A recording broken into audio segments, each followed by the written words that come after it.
नमस्कार दोस्तों, जय जोहार। मैं कौशल तिवारी और बिहनिया संध्या में आपका स्वागत है। पांचों राज्यों में हो रहे चुनाव की जोर आजमाइश अब तेलंगाना में जाकर सिमट गया है, जहां 30 नवंबर को मतदान होने हैं।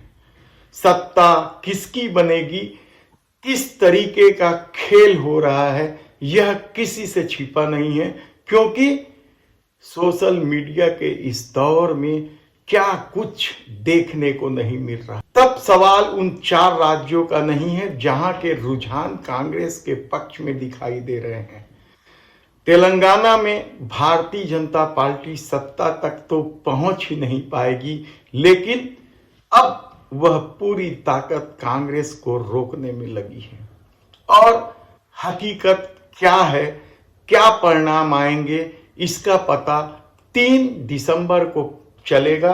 3 दिसंबर का सबको इंतजार है, लेकिन सबसे ज्यादा इंतजार तो भारतीय जनता पार्टी के उन नेताओं को है जो मोदी शाह यानी गुजराती लॉबी से त्रस्त और परेशान है। इनमें सबसे बड़ा नाम जो है वह नितिन गडकरी का है।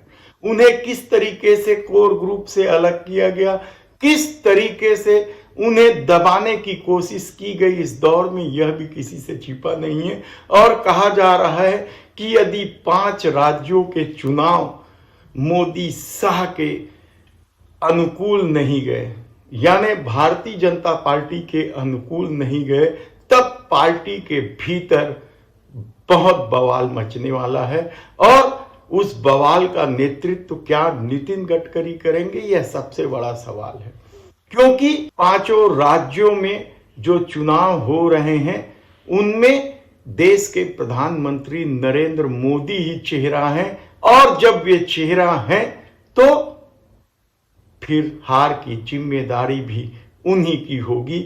और यह जिम्मेदारी तय करने का काम क्या नितिन गडकरी करेंगे, यह सबसे बड़ा सवाल है। हालांकि राजनीतिक जानकारों का कहना है कि इतना आसान नहीं है मोदी शाह की पकड़ को कमजोर करना, क्योंकि उनकी हर जगह पकड़ है। और कोर ग्रुप से नितिन गडकरी को किनारे करने का मतलब ही यही था।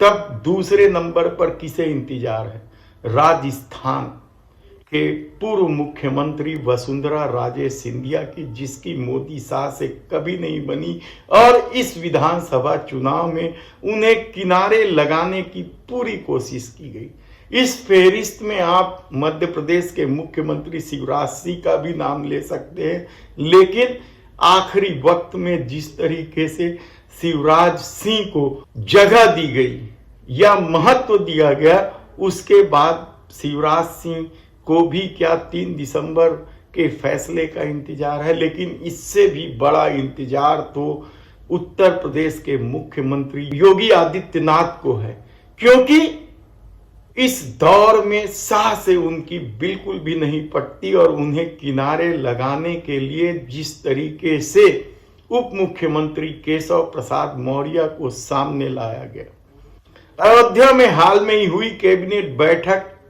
से केशव प्रसाद मौर्य नदारद रहे। तल्खी इतनी बढ़ गई है कि दोनों के बीच बातचीत भी बंद हो चुकी है, कहा जा रहा है। लेकिन क्या केशव प्रसाद मौर्य मुख्यमंत्री बन पाएंगे? योगी आदित्यनाथ को इतनी आसानी से हटाया जा सकता है? लेकिन इस सब के बीच जो मुख्यमंत्री के रूप में नया नाम उभर कर आया है, वह कुर्मी समाज के बड़े नेता हैं संजय चौधरी। महाराजगंज यानी गोरखपुर के बिल्कुल बाजू वाली सीट से 6 बार के सांसद और मोदी सरकार में वित्त राज्य मंत्री संजय सिंह की इन दिनों मोदी सत्ता से ज्यादा ही बन रही है। और कहा जा रहा है कि यदि योगी आदित्यनाथ को हटाने की बात आती है तो पिछड़े वर्ग यानी कुर्मी समाज के इस बड़े नेता संजय चौधरी का नाम सामने आ सकता है। लेकिन दूसरी तरफ आज भी पनौती सबसे ज्यादा ट्रेंड होने वाला शब्द बन गया है, और लोगों ने तो जिस तरीके से उत्तर प्रदेश से भी पनौती ढूंढ लाए हैं वह कम हैरान कर देने वाला नहीं है। लेकिन आज हम बात करेंगे छत्तीसगढ़ के उन 90 सीटों में से 15 सीटों की, जहां छोटे छोटे दलों और बागियों ने भाजपा कांग्रेस की नींद उड़ा दी है और कहा जा रहा है कि यदि परिणाम थोड़े भी ऊपर नीचे हुए तो ये 15 लोग जो चुनावी रणनीति में सबसे महत्वपूर्ण भूमिका निभा सकते हैं। वे 15 सीटें कौन हैं जहां भाजपा कांग्रेस की नींद हराम है। आप कवासी लखमा का कोंटा भी गिन सकते हैं जहां से मनीष कुंजाम चुनाव लड़ रहे हैं, या संजरी बालोद की वह सीट को भी आप गिन सकते हैं जहां से मीना साहू कांग्रेस की बागी होकर चुनाव लड़ रही है। लेकिन सबसे ज्यादा जिन क्षेत्र में कांग्रेस भाजपा परेशानी में है वह क्षेत्र है बिलासपुर, जहां की 24 सीटों में जबरदस्त अधिकांश सीटों पर त्रिकोणीय संघर्ष है, कहीं कहीं चतुष्कोणीय संघर्ष है और सारे छोटे राजनीतिक दल यही जो राजमाइश कर रहे हैं, कहा जाए तो गलत नहीं होगा, जिसमें आप जोगी कांग्रेस सबसे ज्यादा सीटों पर भाजपा कांग्रेस का मुकाबला कर रही है। तो गोंडवाना गणतंत्र पार्टी भी 2 सीटों पर है। बहुजन समाज पार्टी 4 सीटों पर सीधे सीधे टक्कर दे रही है और चारों सीटें जीत जाए तो कोई अचरज की बात नहीं है। इसके अलावा हमर राज पार्टी और दूसरी राजनीतिक पार्टियां, जय जोहार पार्टी, छत्तीसगढ़ समाज पार्टी, ये कोई सीटें नहीं जीत पा रही हैं, लेकिन मुकाबले में हैं और भाजपा कांग्रेस की गणित खराब कर सकती है। ऐसे में सबसे महत्वपूर्ण जो सीट है वह कोटा की सीट है, जहां से श्रीमती रेणु जोगी चुनाव लड़ रही हैं। वे कांग्रेस की भी विधायक रही हैं और जनता कांग्रेस की भी विधायक रही हैं, जोगी कांग्रेस की। वे महत्वपूर्ण भूमिका में हैं और कहा जा रहा है कि मुकाबले में तो वही है और वहां मुकाबला कांग्रेस और जोगी कांग्रेस के बीच है। मुकाबला अकलतरा विधानसभा का भी है, जहां श्रीमती ऋचा जोगी यानी अमित जोगी की धर्म पत्नी चुनाव लड़ रही हैं। पिछला चुनाव वो बहुत मामूली अंतर से हारी थी भारतीय जनता पार्टी के सौरभ सिंह से, लेकिन इस बार भी मुकाबला जबरदस्त है।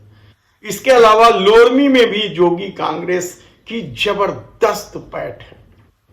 बहुजन समाज पार्टी का तो बिलासपुर क्षेत्र गढ़ ही माना जाता है।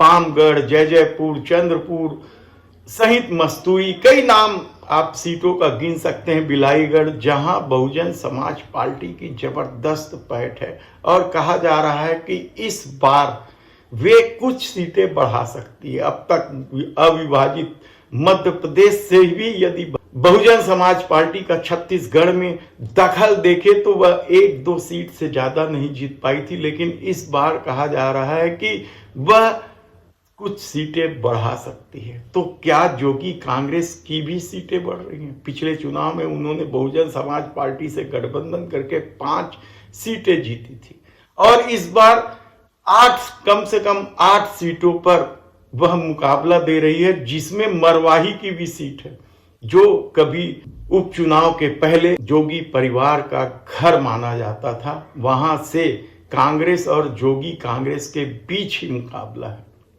ऐसे कई सीटें हैं, कुल 15 सीटें ऐसे दिखाई दे रही है जहां निर्दलीय या छोटे दल जीत सकते हैं और परिणाम यदि बहुमत के आसपास रहे तो इनकी भूमिका क्या होगी आसानी से समझा जा सकता है। हम एक एक सीटों का खुलासा करेंगे कि कहां किस तरीके से वह दूसरे, पहले या तीसरे नंबर पर है और मुकाबला किस तरीके से रोचक हुआ है।